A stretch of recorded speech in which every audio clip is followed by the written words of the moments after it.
नमस्कार दोस्तों, मेरे चैनल में आप सभी का स्वागत है।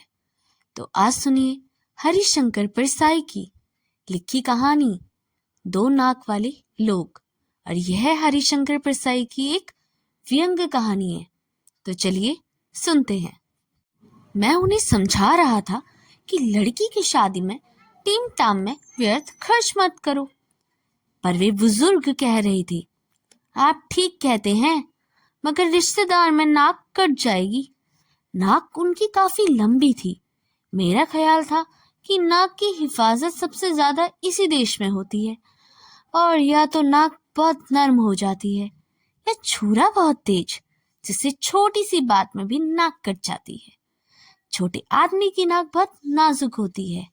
यह छोटा आदमी नाक को छिपाकर क्यों नहीं रखता? बड़े आदमी जिनकी हैसियत है, इस्पात की नाक में लगवा लेते हैं और चमड़ी का रंग चढ़वा लेते हैं। काला बाजार में जेल हो आए हैं। औरत खुलेआम दूसरों के साथ बॉक्स में सिनेमा देखती है। लड़की का सार्वजनिक गर्भपात हो चुका है। लोग उस तरह लिए नाक काटने घूम रहे हैं, मगर काटे कैसे? नाक तो स्टील की है। चेहरे पर पहले जैसे ही फिट थी और शोभा बढ़ा रही थी। स्मगलिंग में पकड़े गए थे, हथकड़ी पड़ी थी, बाजार में से ले जाए जा रहे थे। लोग नाक काटने को उत्सुक हैं, पर वे नाक को तिजोरी में रखकर स्मगलिंग करने गए थे। पुलिस को खिला पिलाकर बरी होकर लौटेंगे और फिर नाक पहन लेंगे। जो बहुत होशियार हैं, वे नाक तो तलवे में रखते थे। तुम सारे शरीर में ढूंढो, नाक ही नहीं मिलती।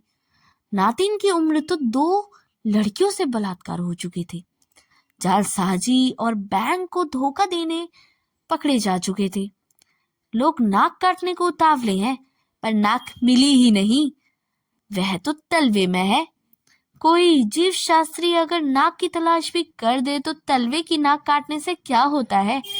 नाक तो चेहरे पर ही कटे तो कुछ मतलब होता है क्या? और जो लोग नाक रखते ही नहीं है, उन्हें तो किसी चीज का डर ही नहीं है। तो छेद हैं जिससे सांस लेते हैं। कुछ नाकें गुलाब के पौधों की तरह होती हैं। कलम पर दो तो अच्छी शाखा बढ़ती है और फूल भी बढ़िया लगते हैं। मैंने ऐसी फूल वाली खुशबूदार नाकें बहुत देखी हैं। जब खुशबू कम होने लगती है, ये फिर कलम करा लेते हैं, जैसे किसी औरत को छेड़ दिया या जूते खा गए।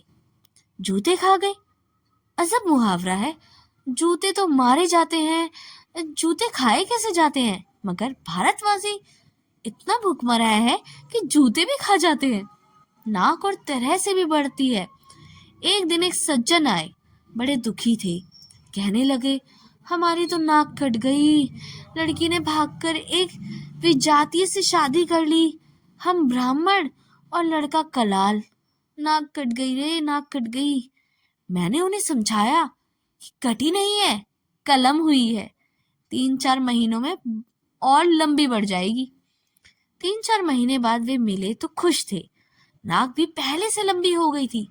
मैंने कहा, नाक तो पहले से लंबी मालूम होती है। वे बोले, हाँ, बढ़ गई। काफी लोग कहते हैं अपने बड़ा क्रांतिकारी काम किया। कुछ बिरादरी वाले भी कहते हैं इसलिए शायद नाक बढ़ गई होगी। कुछ लोगों मैंने देखे हैं जो कई साल पहले शहर में नाक रहे थे। उनकी नाक अगर कट जाए तो सारे शहर की नाक कट जाती है।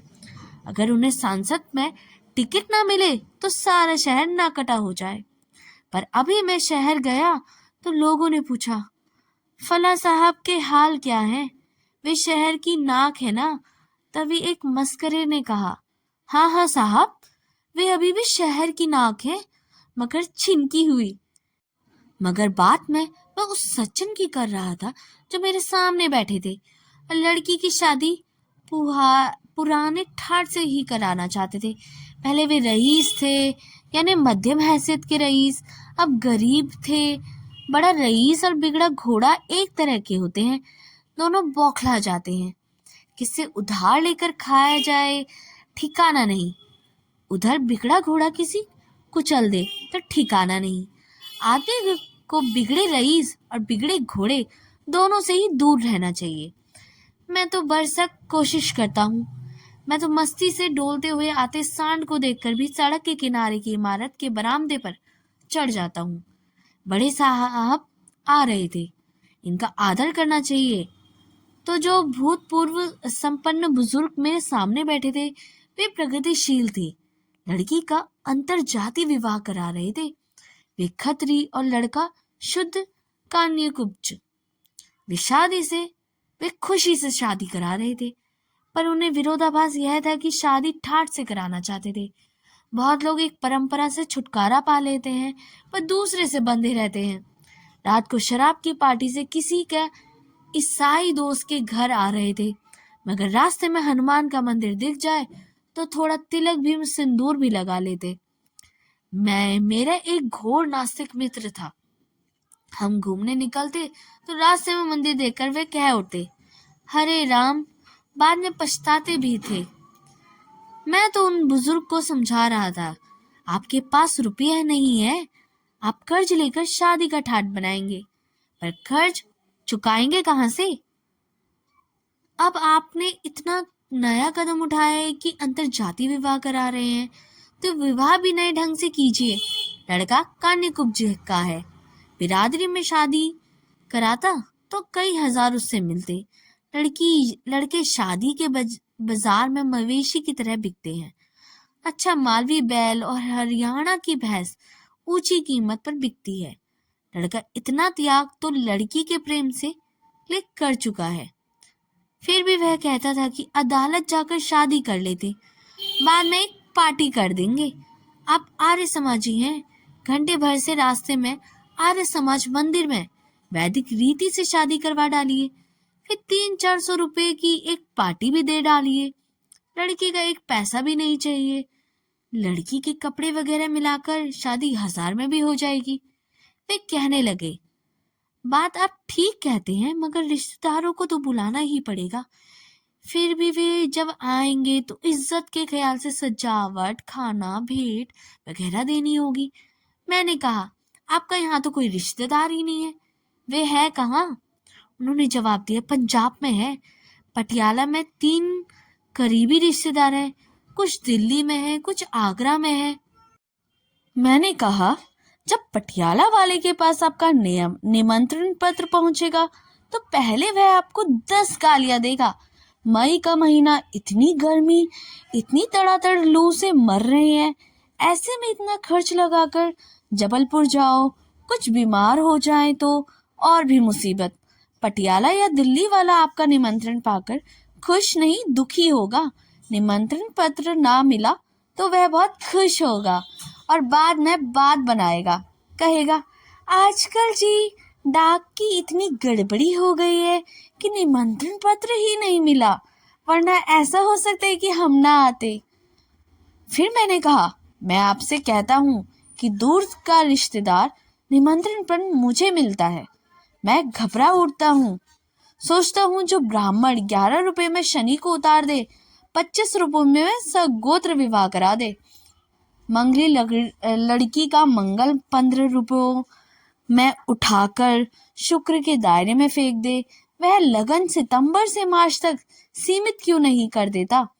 मई जून की भयंकर गर्मी की लगने गोल नहीं कर देता? वह कर सकता है। और फिर ईसाई मुसलमानों में जब बिना लगने की शादी होती है तो क्या वर वधू मर जाते हैं? 8 प्रकार के विवाहों में गंधर्व विवाह है, वह क्या है? वह भी तो शादी है, जो आज होने लगा कि लड़का लड़की भागकर कहीं शादी कर लेते हैं। इधर लड़की का बाप गुस्से में पुलिस में रिपोर्ट कराता है कि अमुक लड़का हमारी नाबालिग लड़की को भागा ले गया, मगर कुछ नहीं होता क्योंकि लड़की मैट्रिक का सर्टिफिकेट साथ ले जाती है जिससे उसकी जन्म तारीख होती है। वे कहने लगे, नहीं जी, रिश्तेदार में हमारी नाक कट जाएगी। मैंने कहा, पटियाला में इतना किराया लगाकर नाक कटाने इधर कोई नहीं आएगा, फिर पटियाला में कटी नाक को कौन देखेगा? काट ले पटियाला में। वे थोड़ी देर गुमसुम बैठे रहे। मैंने कहा, देखिए जी, आप चाहे तो मैं पुरोहित हो जाता हूँ और घंटे भर की शादी करा देता हूँ। वे चौंके और कहने लगे, आपको शादी कराने की विधि आती है? मैंने कहा, हाँ हाँ, ब्राह्मण का बेटा हूँ। बुजुर्गों ने सोचा होगा कि लड़का नालायक निकल जाए, पर काम धंधे में लायक ना रहे तो इससे कम से कम सत्यनारायण की कथा, विवाह विधि सिखा दो। तो मैं बचपन में ही सीख गया। मैंने आगे कहा, और बात यह है कि आजकल कौन संस्कृत समझता है, और पंडित क्या कर रहा है, इसे भी कौन सुनता है। वे तो इतना ही जानते हैं। मैं इस तरह मंगल श्लोक पढ़ दूं तो कोई ध्यान ही नहीं देगा। ओम Jack and Jill went up the hill and fetch a pail of water. And Jack fell down and broke his crown and ill Jim's traveling offer कुरिया सदा मंगल।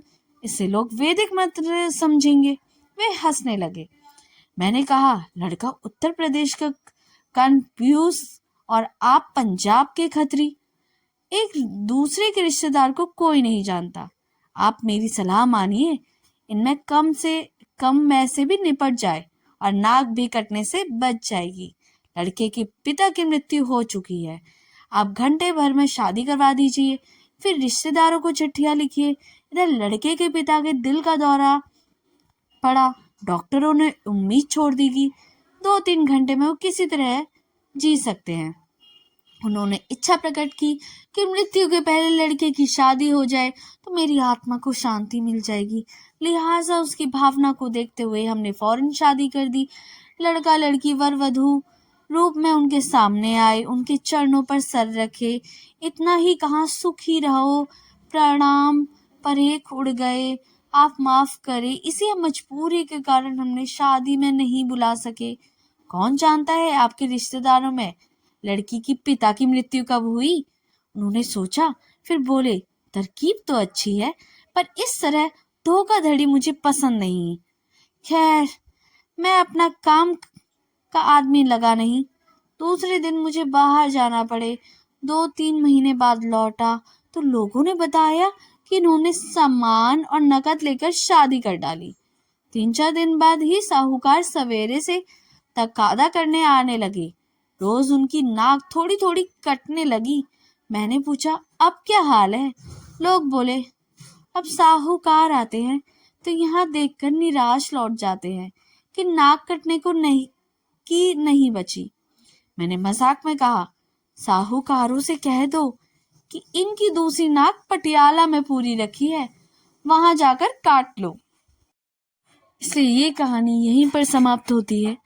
ये कहानी का व्यंग इस प्रकार है कि लोग आज के जमाने में भी अमीर और गरीबी के हिसाब से सत्कर्म व कुकर्म करते हैं। जो इंसान थोड़ा सा भी गरीब होता है वह कुछ भी बुरा करने से डरता है। इसी तरह वह समाज में फैली हुई कुरीतियों को भी आगे बढ़ाता है, यह सोचकर कहीं उसकी नाक न कट जाए। लेकिन जो अमीर व्यक्ति है वह कुकर्म करता है, सत्कर्म करता है, पर लेकिन उसे लोग कुछ नहीं कह सकते क्योंकि वो औरों के मुताबिक ज्यादा धनी है। उसे कोई कार्य करने से कोई ना रोक सकता है, ना टोक सकता है, ना कोई कुछ बोल सकता है। कहानी सुनने के लिए बहुत बहुत धन्यवाद। कहानी अच्छी लगी हो तो आप इसे खुद तक ही ना रखें, अपने मित्रों और परिवार के साथ शेयर कर सकते हैं।